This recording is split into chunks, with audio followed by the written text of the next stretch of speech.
हरे कृष्णा। आज हम निस्वार्थ भक्ति के बारे में बात करेंगे।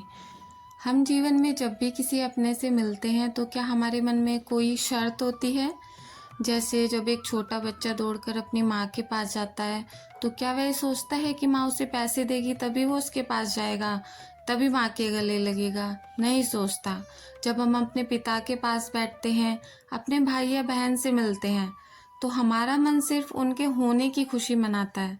वहाँ कोई शर्त नहीं होती, कोई मांग नहीं होती है, कोई भी इस तरह का कुछ भी मन में नहीं चल रहा होता। लेकिन जब हम भगवान के पास जाते हैं, क्या सच में इसी तरह का प्रेम होता है जैसे शरीर के रिश्तों से होता है? जरा सोचिए बैठ के इस बारे में। शरीर के रिश्तों के साथ बस एक निस्वार्थ प्रेम होता है, पर सोचिए जब हम उसी ईश्वर के पास जाते हैं जिसने हमें ये सारे रिश्ते दिए, ये शरीर दिया, तो हमारे हाथ अक्सर मांगने के लिए क्यों फैल जाते हैं? हम मंदिर जाते हैं तो एक लिस्ट के साथ में ले जाते हैं, जैसे नौकरी दिला देना, बीमारी ठीक कर देना, व्यापार बढ़ा देना, या फिर मेरे घर का कलेश दूर कर देना।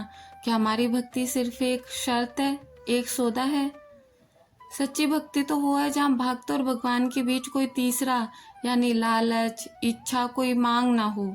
जैसे हम अपने माता पिता से सिर्फ इसलिए मिलते हैं क्योंकि हम उनसे प्रेम करते हैं, वैसे ईश्वर की प्रार्थना सिर्फ इसलिए होनी चाहिए क्योंकि वो हमारे हैं। भक्ति का अर्थ मांगना है ही नहीं, बल्कि खुद को सौंप देना है।